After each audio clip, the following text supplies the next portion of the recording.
আমন্ত্রণ দীপ্ত টিভির নিয়মিত স্বাস্থ্য বিষয়ক সাপ্তাহিক আয়োজন সুস্থ জীবন অনুষ্ঠানে। দর্শক, আপনাদের সাথে আছি আমি ডাক্তার অর্থি জোগ্রেভ। মাথা ব্যথা বাংলাদেশ সহ বিশ্বব্যাপী অতি সাধারণ এবং গুরুত্বপূর্ণ একটি জনস্বাস্থ্য সমস্যা। গবেষণা বলছে প্রায় 30 থেকে 40% ব্যক্তি তার জীবদ্দশায় কোনো না কোনো সময় মাথা ব্যথায় ভোগেন এবং বেশিরভাগ ক্ষেত্রে যেটি অবহেলিত। তবে এই মাথা ব্যথা কখন আপনার জন্য হুমকির কারণ হতে পারে, কখন এটি আপনার বড় রোগের বহিঃপ্রকাশ। দর্শক, আজ আমরা কথা বলবো মাথা ব্যথা রোধে ফিজিওথেরাপির ভূমিকা নিয়ে এবং বিষয়টি নিয়ে বিস্তারিত আলোচনায় আজ স্টুডিওতে আমাদের সাথে উপস্থিত আছেন স্বনামধন্য মাস্কুলোস্কেলিটাল ডিসঅর্ডার স্পেশালিস্ট অধ্যাপক আলতাফ হোসেন সরকার। স্যার, স্বাগত আমাদের আজকের আয়োজনে। ধন্যবাদ আপনাকে। স্যার, দীর্ঘদিন ধরে মাথা ব্যথা কিন্তু কোনো ওষুধে আরাম পাচ্ছে না, এই ধরনের কমপ্লেন আমরা হরহামেশাই শুনে থাকি। একটু জানতে চাই যে এর পিছনে কারণগুলো কি? পিছনের কারণগুলো আমার আঙ্গুলের উপরে। আঙ্গুলের উপরে কি আছে? Cervical vertebra. আপনি যেটা প্রশ্ন করেছেন, এই রকম প্রশ্ন আমাদের রোগীরা প্রতিদিন আমাদের প্র্যাকটিসে আসে, বলে যে এরকম মাথা ব্যথার চিকিৎসা নিচ্ছি, ওষুধপত্র খাচ্ছি, কিন্তু আরাম পাচ্ছি না। এই শব্দটাই বলে, আরাম পাচ্ছি না। তো এখন আমরা চলে যাব মাথা ব্যথার কষ্ট কোথা থেকে আসে। আচ্ছা, তো মাথা ব্যথা কোথায়? মাথায়। কিন্তু আমরা যে জায়গায় ব্যথা, সেখানে আমরা দুটো টেস্ট করি। একটা হলো আমরা চাপ দিই অথবা ওখানে ঘোরাই মোড়াই। তো যদি রোগী ব্যথা পায় তখন আমরা ফাইন্ড আউট করি রোগীর কষ্ট আছে কিনা। আর মাথার ব্যাপারে ওই রকম টেস্ট করতে পারি না বলে আমরা মাথার সিটি স্ক্যান এমআরআই করি, এবং এমআরআই সিটি স্ক্যান নর্মাল। এবং এই এমআরআই সিটি স্ক্যান কেন করি? রুগী, আমার প্র্যাকটিসে রুগীদের ইনসিস্ট, স্যার আমার মাথার ভিতরে কষ্ট, একটু এমআরআই করে দেখেন না স্যার ভিতরে কি আছে। আচ্ছা, মানে রোগীরাই ধারণা করছে যে হয়তো বা এমআরআইয়ের মাধ্যমে বড় কিছু টিউমার বা অন্য কিছু ধরা পড়তে পারে। একটা আতঙ্কের জায়গা থেকে তার নিজেরাই সাজেশন চায় যে পরামর্শ। অনেক কষ্ট, অনেক কিছু। আর মাথা ব্যথা আছে, সে তো তার জীবনটাই হেলথ হয়ে গেছে মাথা ব্যথা। তাহলে আমরা কোথা থেকে এই জিনিসগুলো আমরা আবিষ্কার করবো? এটা হলো সার্ভাইকেল রিবস, অর্থাৎ ঘাড়ে। কোনো কোনো রোগী আমাদেরকে বলে আমার ব্যথা এখানে, এই ইন্ডেক্স ফিঙ্গার দিয়ে বলে। তার মানে সে বলে দিচ্ছে যে আমার প্রবলেম হলো সার্ভিকোজেনিক প্রবলেম। আচ্ছা, অর্থাৎ সার্ভিকোজেনিক হেডেক হচ্ছে। তো হেডেক কোথায় হয়? মাথায় হয়। উৎপত্তি কোথায়? নেক থেকে। তো নেকেকে এই জন্য আমরা বলি সার্ভিকোজেনিক হেডেক। এবং এই সমস্ত রোগীকে যখন ধরেন আমি এরকম হাত দিয়ে জাস্ট এই উপর থেকে হাতটাকে নিয়ে এসে নিচে এই স্লাইড করলাম, স্লাইড করার পরে উপর থেকে যে নিচের জায়গাটা, এখানে হলো C2 লেভেল, এখানে চাপ দেওয়ার সাথে সাথেই ব্যথা ব্যথা ব্যথা। তাহলে এই C2 সাপ্লাই করে এখানে, C1 সাপ্লাই করে এখানে, C3 সাপ্লাই করে এখানে। এখানে আমরা চাপ দিলে আমরা ব্যথা পাই। এবং এরকম হয় অনেক সময় আমি ওখানে ধরে যদি মায়োফেশিয়াল রিলিজ করি অথবা ট্রিগার পয়েন্ট রিলিজ করতেই থাকি, অ্যাসেসমেন্ট করার সময় একটি শব্দ assessment is very important. Without assessment আমার চেম্বারে কোনো রুগী দেখা হয় না। আমরা অ্যাসেসমেন্ট করে এখানে বের করে ফেলবো কোন লেভেল থেকে আসছে, নাম্বার 1। আর একটা জিনিস বের করি, রুগী এরকম কুঁজো হয়ে আছে, এই যে কুঁজো, এইটা হলো ফরওয়ার্ড হেড পোস্টার। 2 শোল্ডার হলো রাউন্ডেড, আপার ডরসাল কাইফোসিস। তো ব্যথা তো হবেই, ব্যথা হবেই। আপনি সৃষ্টির বিরুদ্ধে যাচ্ছেন। আল্লাহ পাক আপনাকে সৃষ্টি করেছেন এভাবে স্ট্রেট করে না থাকে, একটু যদি আমরা কুঁজো হয়ে থাকি বা আমাদের পজিশনটা যদি স্বাভাবিক না থাকে। ইয়েস, যখনই আপনি সামনের দিকে যাবেন গ্র্যাভিটেশনাল ফোর্স অ্যাবনর্মালি পড়বে, নরমালি পড়বে না। আচ্ছা, অন্যদিকে দ্য হেড, অনেকেই বলে থাকেন যে হেড হলো 1/9 অফ দ্য বডি ওয়েট। তাহলে হেড অ্যাবনর্মালি প্রেস করতেছে আপনাকে, নার্ভে কম্প্রেশন হচ্ছে, ব্যথা হবেই। না ব্যথা হয় নাই, আশ্চর্য হলাম, ব্যথা হয় নাই কেন, কি হয়েছে? তো সুতরাং ব্যথা হবেই। তাহলে আমরা এখানে পোশ্চারের কথা বললাম, আমরা এখানে টেন্ডারনেসের কথা বললাম, আমরা এখানে অলরেডি ফ্যাসের জয়েন্টের কথা বলছি, আমরা মাসেল পাওয়ারের কথা এখন বলতে আসছে। যখন আপনি এরকম থাকবেন তখনই আপনার মাসেল ইমব্যালেন্স হবে। আচ্ছা, মাসেল ইমব্যালেন্স হলে আপনার পাওয়ার সঠিক থাকবে না। আপনি এই জায়গায় একটা মাসকুলোস্কেলিটাল আল্ট্রাসোনোগ্রাম করে যদি আপনি দেখবেন যে ওই সোনোলজিস্ট বলবে এই মাসেল বলে দেবে, একদম একজ্যাক্ট মাসেলের কথা বলে দেবে, এই মাসেলের প্রবলেম। আর আমাদের কাছে এখন সোনোলজিস্ট যদি এটা বলে পাঠায়, আমরা তো লুফে নেব, কেন? আমি জেনে ফেললাম তার কোথায় আপার পার্ট অফ দ্য ট্রাপিজিয়াসে প্রবলেম, আমি upper part of the trapezius চিকিৎসা করে দেবো, মাথা ব্যথা চলে যাবে। সে বলবে যেখানে ল্যাভিটার স্ক্যাপুলাতে প্রবলেম, আমি ল্যাভিটার স্ক্যাপুলাতে চিকিৎসা করে দেবো। এবং আরও ছোটো ছোটো মাসেল আছে উপরের দিকে, সেগুলোর কথা বলে সোনোলজি, যারা আল্ট্রাসোনোগ্রাম করে। এক্সেলেন্ট, আমাদের দেশে কয়েকজন আল্ট্রাসোনোগ্রাম করে, তারা দেশের অ্যাসেট। আচ্ছা আচ্ছা। তো সুতরাং মানে ছোট্ট একটা আল্ট্রাসোনোগ্রামের মাধ্যমে বের হয়ে যায় কোন মাসেলের সমস্যা, কোন মাসেলের সমস্যা। স্যার এই যে আমরা বলছি যে ওষুধে আরাম পাচ্ছে না কিন্তু তীব্র মাথা ব্যথা দীর্ঘদিন ধরে, এটার পিছনে কিন্তু মূল কারণ আমরা সবকিছুর মাধ্যমে একটাই বুঝতে পারছি যে পজিশন যদি প্রপার না থাকে। এক্সেলেন্ট, কি সুন্দর করে বললেন। এবং আমরা স্যার আমাদের যে জীবনযাত্রার মান, আমরা যেভাবে কাজকর্ম করছি তাতে করে আমরা হয়তোবা বুঝে উঠতে পারছি না যে আমরা প্রপার পজিশনে বসে নেই, সামনের দিকে ঝুঁকে আছি, সামনে একটু এগিয়ে কুঁজো হয়ে মোবাইল স্ক্রল করছি, এটা হয়তোবা মাথা ব্যথার অন্যতম কারণ, যেমনটি আপনি বলছিলেন। It is. আমি এর আগেও অনেক অনুষ্ঠানে বলছি, মাথা ব্যথার আর একটা কারণ হলো আমরা এটাকে টেক্সট নেক বলি, ফোনে স্ক্রল করা। ইয়েস, টেক্সট নেক বলি। তাহলে আপনার এই মোবাইল ফোন, ইন্টারনেট আমাদের অনেক আগায় নিয়ে গেছে, আবার কিছু কষ্টও দিচ্ছে। আর এগুলোর জন্যে আমার আবার ফিরে যেতে হয় আরও অনেক দিন পেছনে, অর্থাৎ নিউটনসের 3rd law, every action has, প্রত্যেক ক্রিয়ারই একটি সমান এবং বিপরীত প্রতিক্রিয়া রয়েছে। এটা আমি আপনার ব্যবহার করছি, তার প্রতিক্রিয়া থাকবে। এই প্রতিক্রিয়া আমরা পাচ্ছি হেডেক, একদমই। অনেকের ঘুম হয় না, হ্যাঁ, because of the scrolling, because of the text. আচ্ছা, মানে এটা আবার অনেকে জানে না যে ঘুম না হবার কারণ কি। দেখা যাচ্ছে আমাদের এই জেনারেশন যারা টিনেজ গ্রুপ রয়েছে, মোবাইল স্ক্রল করতে অনেক বেশি হ্যাবিচুয়েটেড, তারা সারা রাত ঘুমাতে পারছে না। ঘুম হয় না এই কারণে, এরকম সারা রাত এই কারণেই করে, আবার এটাই করতেই থাকে, সারা রাত এরকম করতেই থাকে, চলতেই থাকে এই আঙ্গুল। কেউ কেউ আমাদের এখন এখানের যে আপনার extensor policies Brevis and abductor policies longus, এই দুটো মাসেলের পেইন নিয়ে আসে। আচ্ছা, ওই শুধুমাত্র স্ক্রল করার কারণে করতেই থাকে। এবং স্যার এগুলোর ক্ষেত্রে ফিজিওথেরাপি নিশ্চয়ই ভূমিকা রয়েছে, আমরা সেগুলো জানবো। কিন্তু যেহেতু মাথা ব্যথাতে রয়েছে আমরা, তরুণ প্রজন্মের অধিকাংশ ব্যক্তি দেখা যায় টেনশন টাইপ হেডেক কিংবা মাইগ্রেনে ভুগছে। স্যার এই যে মাইগ্রেন, টেনশন টাইপ হেডেক দেখা যাচ্ছে ঘরে ঘরে প্রায় কোনো না কোনো সদস্য আক্রান্ত, এটাতে কি কোনো ফিজিওথেরাপির ভূমিকা রয়েছে? অবশ্যই ফিজিওথেরাপির ভূমিকা অপরিসীম। এই মাইগ্রেনের জন্যে, টেনশন হেডেকের জন্যে ফিজিওথেরাপি এত সুন্দর কাজ করে, এত সুন্দর চিকিৎসা করে। কেন করে?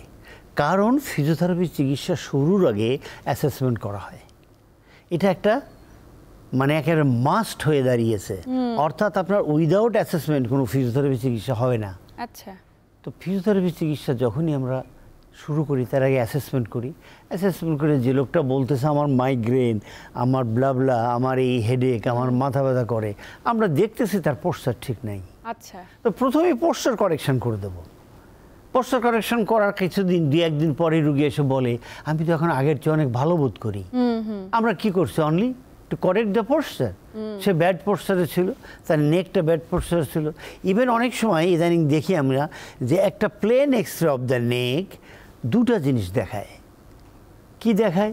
একটা হলো যে প্লেন অফ দ্য নেক দেখায় যে হয় এরকম সাইড ফ্লেকশন হয়ে আছে, অথবা এই সাইড ফ্লেকশন হয়ে আছে। আচ্ছা। তাহলে এই বোথ সাইড ফ্লেকশন হয় না সাধারণত, একদিকে হয়। তো যেদিকে ফ্লেকশন হয়ে আছে আপনি ওটা কারেক্ট করেন বাই ফিজিওথেরাপি। আচ্ছা, কারেক্ট করে দিলেই দেখবেন যে আগে মানে এটা কারেক্ট করার ক্ষেত্রে স্যার কি ধরনের এক্সারসাইজ করা প্রয়োজন? যদি আপনার এটা বাঁকা হয় বাম দিকে, আপনি এটাকে সোজা করে নিয়ে হাত ডান দিকে রেখে রুগীকে বলেন যে আপনি আমার হাতের উপরে চাপ দেন and hold it there, hold it there, hold it there. এক। 2 নম্বর হলো রুগী সোজা বসে নিজে নিজেই সে মাথা ডান দিকে আনবে বারবার। কিন্তু this is the main and most effective exercise, কারণ এটা করলে এখানের মাসেলগুলো কি হবে, স্ট্রং হবে। এদিকে কাত হয়ে ছিল, এখন আমরা পোস্টার কারেক্ট করে সোজা করলাম, সোজা করে মাসেলকে কি করলাম, স্ট্রং করে দিলাম। রুগী বলবে yes I am feeling better then before. কোথায় চলে যাবে আপনার মাইগ্রেন আর এই গ্রেন আর সেই গ্রেন? যারা ঢাকা সেন্ট্রিক জীবনযাপন করে তাদের তো পরিবেশ দূষণ, সাউন্ড পলিউশন এগুলোর ঊর্ধ্বে জীবনযাপন করা কখনোই সম্ভব নয়, এবং ওষুধ খেয়েও তারা কোনোভাবে নিরাময় করতে পারছে না। তাদের ক্ষেত্রে আপনার পরামর্শ কি থাকবে? ওয়েল, আমি যা দেখেছি, আমার 47 ইয়ার্স এক্সপেরিয়েন্স, সেখানে হেডেক, টেনশন, মাইগ্রেন সব কিছুর মূলে হলো আপনার নেকের পোস্চার, দ্য পোস্চার অফ দ্য নেক। তো সুতরাং এই রোগের চিকিৎসা করার আগে আপনার রুগীকে দেখতে হবে, আপনি রুগীকে প্রপারলি বসান, তারপর আস্তে আস্তে আপনি অ্যাসেসমেন্ট করেন। এবং এই যে ভার্টিব্রাটা দেখতে পাচ্ছেন, এটা প্রত্যেকটি ভার্টিব্রা আলাদা আলাদা নার্ভ এখান দিয়ে পাস করে এবং তারা নার্ভের উপর কম্প্রেস করে। আচ্ছা, নাম্বার 1। নাম্বার 2 হলো because of this nerve compression কি হয়, মাসেল উইক হয়। আপনি এখন বের করেন তার ডিপ ফ্লেক্সর মাসেলকে একটু দেখেন না। কেউ কোনোদিন হাত দিয়ে দেখে না। এখানে এই যে আমার ট্রাকিয়ার পাশ দিয়ে একটা ফাঁকা জায়গা আছে, যাদের হেডেক টেনশন নিয়ে আসে আস্তে করে দেওয়ার সাথে সাথে চিৎকার করে উঠবে ব্যথা। ডিপ ফ্লেক্সর মাসেল সে পেইনফুল, সে ঠিকমতো কাজ করছে না, সে তার অবস্থান ঠিকমতো নাই। তাহলে আমরা ওখান থেকে চলে আসলাম কোথায়, মাসেলে। এখন মাসেলের পরে আমরা দেখব প্লেন এক্সরে নিয়ে দেখেন যে তার নেকের পোস্টার ঠিক নেই। বাইরে থেকে মনে হবে ঠিকই আছে, কিন্তু ইন্টারনালি ভিতরে গিয়ে দেখবেন সে একদিকে স্কোলিওসিস হয়ে আছে, একদিকে বাঁকা হয়ে আছে। তাহলে এই 3টা জিনিসকে যদি আমরা সঠিক করি, ঠিক করি, তাহলে মাইগ্রেন থাকবে কেন, টেনশন হেডেক থাকবে কেন, হেডেক থাকবে কেন। এবং আমার যেটা অ্যাসেসমেন্ট এবং আমার ওপিনিয়ন হলো, ওই যে রুগী এসে বলছে স্যার অনেক ওষুধ তো খাচ্ছি কিন্তু আরাম পাচ্ছি না, তা আরাম পাবে কিভাবে? আরাম ভিতরে তো কষ্ট, ভিতরের মাসেল এবং মাসেল গ্রুপে কষ্ট। এবং নার্ভ যে কম্প্রেশন হচ্ছে স্যার, আপনি যেমনটি বলছিলেন স্পাইনে সার্ভাইকাল রিজন যদি কম্প্রেশন হয় সেক্ষেত্রে নার্ভ কম্প্রেশন হচ্ছে, এবং প্রত্যেকটার মূল কারণ তো একটাই, যে প্রপার পজিশনে না বসা। এবং এই যে সার্ভাইকাল রিজনে যে সমস্যাটা নার্ভ কম্প্রেশন করছে এবং তীব্র মাথা ব্যথা, এটা কমার জন্য ফিজিওথেরাপির ভূমিকা কতটুকু? Change the posture, first thing.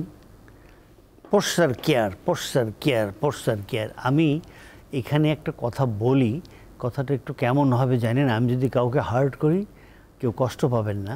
আমি বলি, রুগীকে বলি পুলিশ পোস্চার।